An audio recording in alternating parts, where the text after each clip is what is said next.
Hi everyone! Nandito tayo ngayon sa ating China Visa Assistance. Tapos na po natin yung Japan and Korea. So kung hindi nyo pa po yun napanood, feel free guys to check it in our YouTube channel before this video. So our China Visa is 7 to 10 working days. Mapaprocess na po ito. What does it mean na 7 to 10 working days? This is the processing time. Hindi ba po kasali yung pagpasa nyo po ng visa sa amin. This is just for embassy pag ma-send na po doon. Which is, hindi pa po namin sinisend agad pag dinideliver nyo po sa amin through LBC or walk-in kasi dinodouble check pa namin before going to, before namin dalhin tong documents nyo into embassy. So this is the requirements. First, this is the inclusion of your payment. The price is on our Facebook page, Wonderflight Travel Agency. You can check there and for assistance also. So ano naman po yung mga exclusions nito? The courier fee for documents to be returned. Ibig sabihin, pagbalik na po sa inyo, kailangan po ng courier fee na depende po kung saan kayong lugar, which is in Manila 200, in North or South Luzon 250, and in Visayas or Mindanao it's 300 pesos para po para sa mga documents pag i-LBC po namin. And then we have the primary requirements. Primary requirements, ito lang po yung itatakal natin. And yung iba po kasi is after you avail the assistance to us, isi-send po namin yun.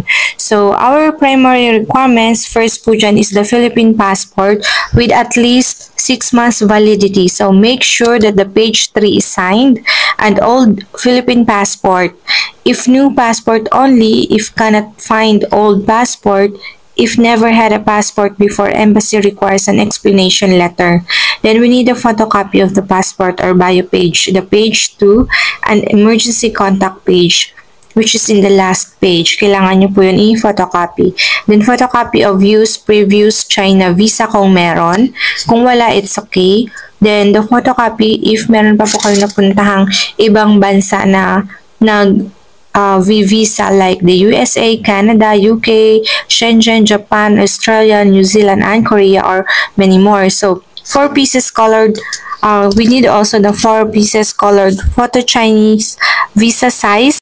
And then guys, nag-change po tong visa size. So kailangan time to time updated po kayo with white background. So original PSA birth certificate should be not more than 1 year old.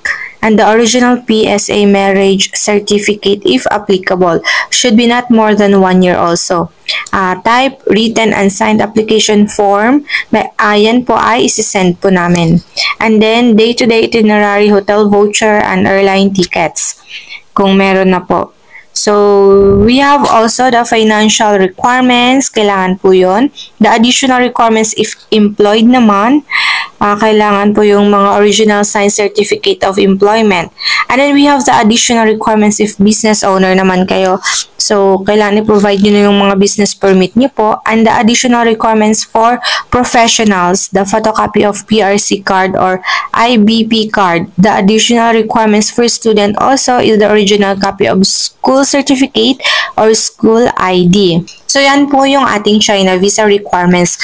So, guys, halos same lang po yung mga primary requirements ng iba't ibang bansa, especially in Korea, Japan, and China. So, next naman po itatakal natin is US na naman po. So, abangan nyo ang ating next vlog for our visa process and visa assistance. So, for more inquiries, you can message Wonderflight Travel Agency in Facebook page kasi po dun po talaga ako nagbubook and ako po yung may-ari ng page na yon. So, dito po sa YouTube is tinatake lang po natin yung mga primary requirements sa mga gusto mag-apply po ng mga visa and at least may idea na rin po kayo kung ano po yung mga kailangan yung i-complete na requirements. So, ito po yung mga list namin. Nabanggit ko na po sa video to. Sana po nakatulong sa inyo. Kahit hindi kayo mag-avail sa amin, it's okay guys. So, pwede din naman kayo mag-walk-in din sa China embassy. Chinese